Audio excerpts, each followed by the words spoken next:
In Luke's Gospel, does Jesus promise an exemption for believers from those events that precede his parousia? Does Luke 21 verse 36 exclude any idea of a Prewrath rapture? This is what my friends Michael and Annie Nissim are claiming.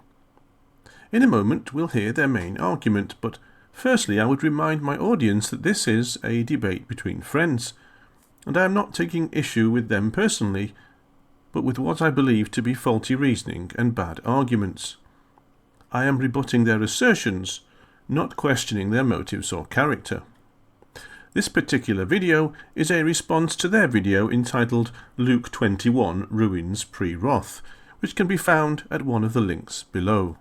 When Michael and I watched the video 7 Problems with the Pretrib Rapture, we noticed there was some cynicism concerning pre-tribbers disregarding parallel passages. And I just wanted to point out that there is a glaring parallel passage that creates a huge problem for the pre-Wrath model of the rapture that was not touched upon at all in the 2.25 hour video that we watched concerning pre-Wrath. And that parallel passage is Luke 21. We read in Luke, "And there shall be signs in sun and moon and stars, and upon the earth distress of nations." In verse 26 we read, "For the powers of the heavens shall be shaken." And verse 27 of Luke, "And then shall they see the Son of Man coming in a cloud with power and great glory. But when these things begin to come to pass, look up and lift up your heads, because your redemption draws nigh." Luke goes on to give the same parable that Matthew recorded, the parable of the fig tree, which we looked at in Matthew. And again in verse 33, he records the same statement that Matthew recorded Jesus as having said, "Heaven and earth shall pass away, but my words shall not pass away." Now, in Matthew, following this, Jesus goes on to give some rapture parables about one being taken and one being left, and about the judgment overcoming everyone who dwells on the earth. Now, Luke's parallel passage says this, "But take heed to yourselves, lest haply your hearts be overcharged with surfeiting and drunkenness and cares of this life, and that day come upon you suddenly as a snare. For so shall it come upon all them that dwell on the face of all the earth. But watch ye at every season, making supplication, that ye may prevail to escape all these things that shall come to pass, and to stand before the Son of Man." Now, just to recap what we described in our video on Matthew 24, we explained there that according to the pre-Wrath model, Matthew 24 culminates in not the second coming of the Messiah in glory, but rather in the rapture of the church. And according to the Prewrath model, all of the events described in Matthew 24, and therefore also in Luke 21, describe events that precede the rapture of the church. This is according to the Prewrath model. And according to the Prewrath model, these passages culminate in the rapture, after which there are no details given and no mention of the second coming of Christ in glory. Now, the problem with this suggestion and this model is found in Luke 21. And the problem is this, that Jesus says in verse 36 of Luke 21, that you should be watching at every season and praying, making supplication. Why? So that you may prevail to escape all these things that shall come to pass. What things? The things that he's just been describing, that the pre-Wrathers say describe events that occur before the rapture. So how can we pray that we would escape them if they are events that anyway take place before the rapture? Rather, we should understand that there is a possibility for us to escape all of these events that Jesus describes in Matthew 24 and in Luke 21, that we may escape these events. And how? By standing before the Son of Man, not by being preserved on earth. So just to remind you, Luke says that these troubles will come on all them that dwell on the face of all the earth. And how can we escape them? By standing before the Son of Man. And what events can we escape? The events that are described in Matthew 24, that Prewrathers say no believers will escape. But Jesus says that we can escape these events that he describes and stand before the Son of Man. Prewrathers state that there is no escape for anyone of any of these events, and all of them take place before the rapture. That means we should go through all of them right up to the very end. So while pre-tribbers have been accused of not taking into account parallel passages, here is a parallel passage that presents an insurmountable difficulty to the pre-wrath rapture model. This verse allows no possibility for the pre-wrath rapture model, as described in the video that we saw. And the coming of the Son of Man described here in Luke and Matthew 24, that the pre-wrathers want to convince us is the rapture of the church, cannot be the rapture, because Jesus promises us the possibility of escaping events that precede that coming. Therefore, it cannot be the rapture, because we are promised the option of being raptured before that coming and before all of the events described before that coming. In my opinion, these verses alone are sufficient to put the whole pre-wrath model of the Olivet Discourse to naught. Before proceeding further, I should mention that this video from my friends contains the same misconstruing and misrepresentation of what Prewrath teaches as their former video on Matthew 24. I would refer you to my previous video refuting their assertions about Matthew 24 for proof that they have not accurately understood or represented Prewrath teaching on this matter. The idea that Prewrath has somehow erased Jesus' second coming from the Olivet Discourse is of course completely false, and I have absolutely no idea where they get this from. What Prewrath does actually teach is that the rapture is simply part of the glorious coming or parousia of Jesus as described in Matthew 24:27-44. And though not exclusively so, the material that Jesus relates to us in the Olivet Discourse is much more concerned with the preceding events to and the opening stages of his glorious parousia than what follows after. The wrathful judgments that follow the gathering of the elect in Matthew 24 are detailed for us in the book of Revelation after the opening of the seventh seal. All of this, of course, is material for a future video. Let's now return to our topic of Luke 21, verse 36. Luke's account of the Olivet Discourse is a parallel with Matthew and Mark's. It contains most of the same material with a few minor differences, and some of the parallel material to Matthew is found scattered through chapters 12, 17, 19, and 21 in Luke. There are some, like Arnold Fruchtenbaum, who claim that Luke's account, or parts of it at least, refer to the events of 70 AD, while Matthew's is all to do with the 70th week. For a number of very good reasons which are outside the constraints of this presentation, that notion does not really hold up to scrutiny. Luke's account is just as fully eschatological as Matthew's, and I would refer those interested to the article linked below. Ironically enough, the very fact that these are parallel accounts actually undermines my friend's assertions about this verse, as we shall see in a moment. In regards to Matthew 24 and the Olivet Discourse, many pre-trib theorists, including my friends, as we shall see in a second, claim the gathering of the elect in Matthew 24 does not refer to the rapture at all, but rather to the gathering of Israel at the end of the age. So this clearly speaks about the end of the 70th week, when Jesus comes with all his revenge and coming in glory, coming from heaven to reign on earth.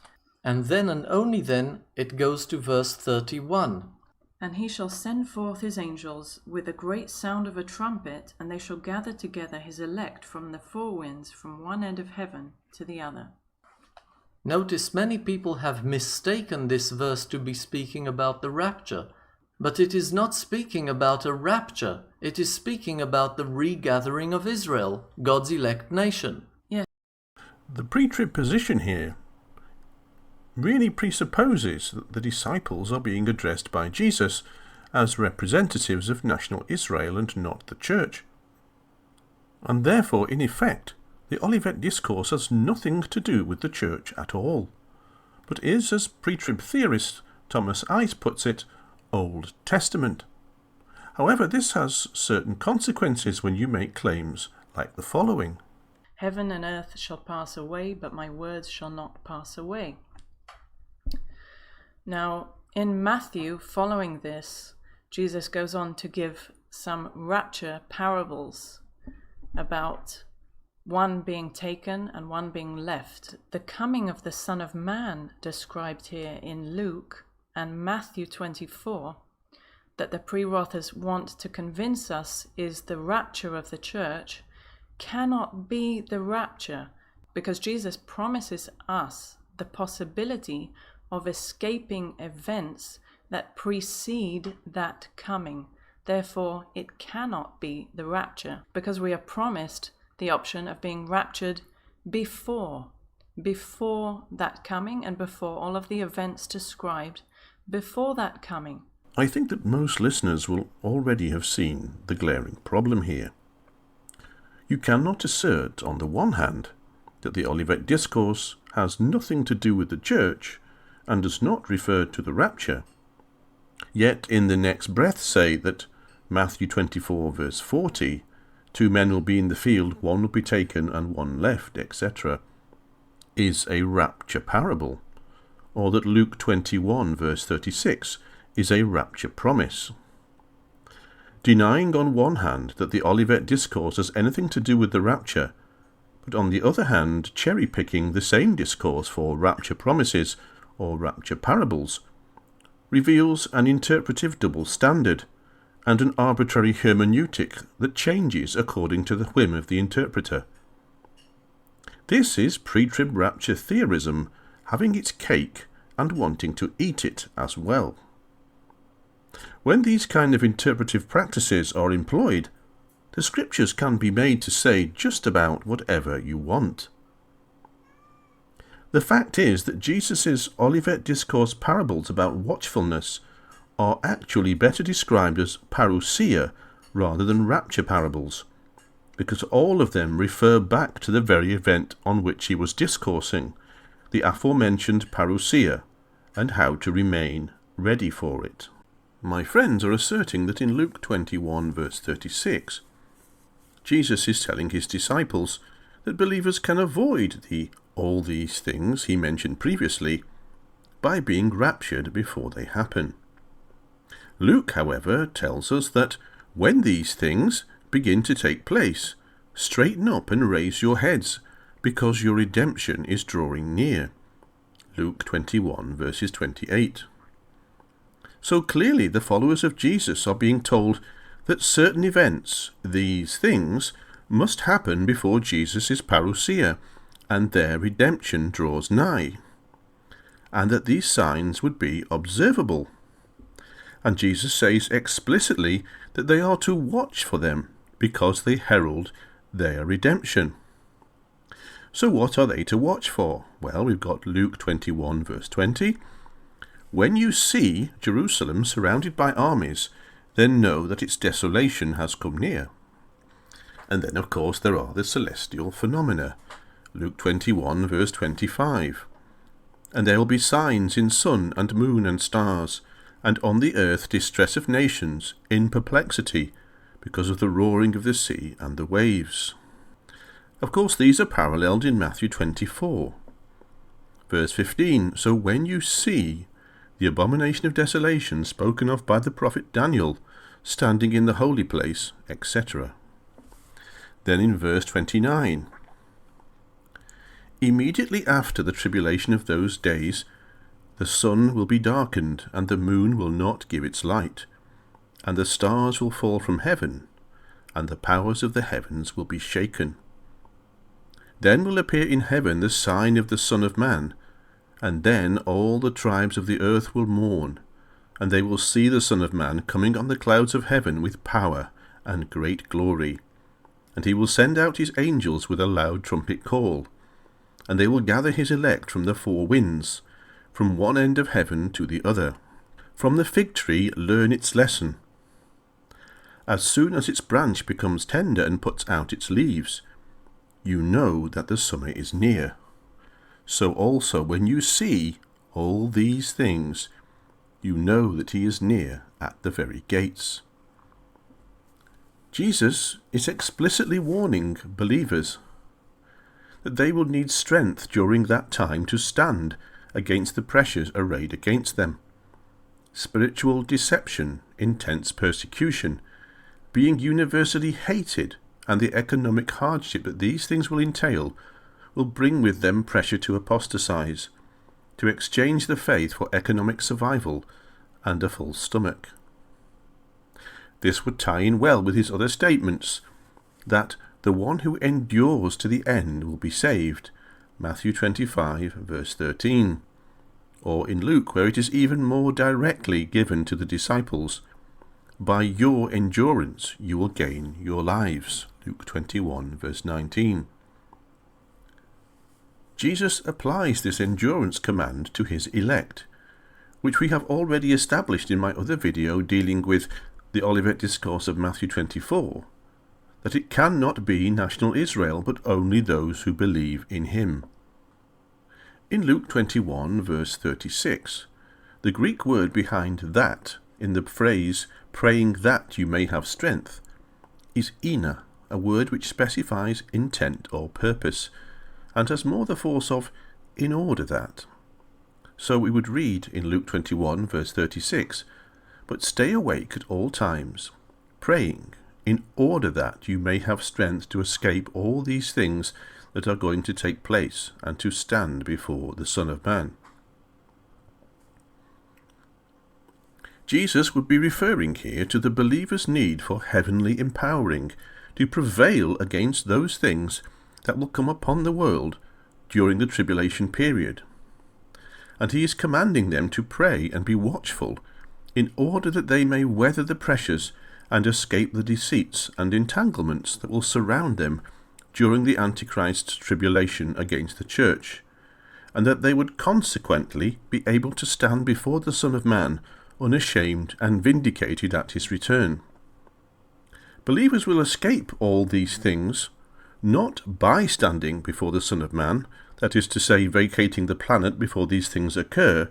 Such an idea is simply not present in the text, but by paying heed to Jesus' warnings about spiritual deception and counterfeit parousias and false Christs, and by staying faithful in the middle of trial, and by watching and enduring throughout this time, looking for the promised signs of his return, and by expectantly waiting for the Lord to be revealed from heaven, to take us out of the midst of our persecutors, and gather us to himself, thus bringing us into his rest, immediately before he pours out his wrath on an ungodly world who have rejected him and persecuted his people. Luke 21, verse 36, is actually detrimental to pre-trib rapture theorism.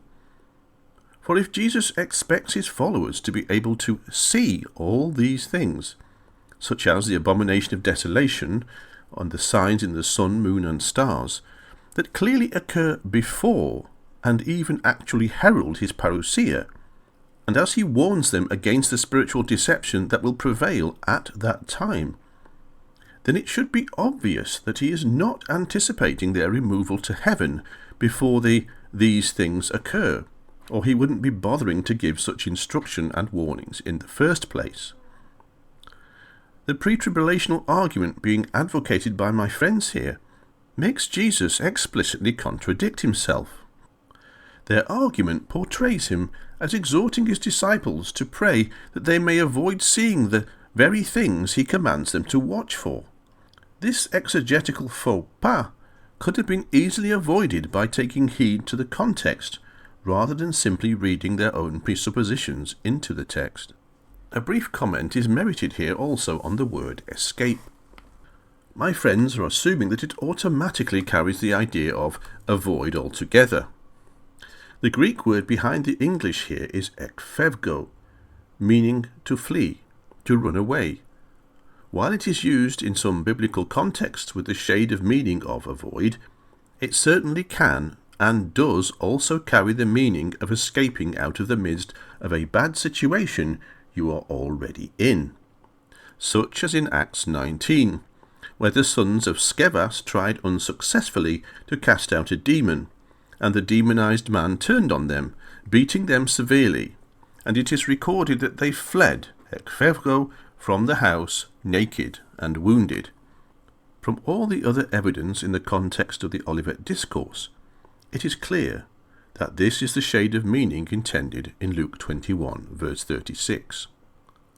So then, all things taken together, Luke 21, verse 36, a verse that is being touted as a conclusive evidence for pre-trib theorism and a killer blow that supposedly brings Prewrath to nothing, when read in context, actually demonstrates the falsity of pre-tribulational rapturism and supports Prewrath. May the Lord bless you in your study and reading of his word. Bye for now.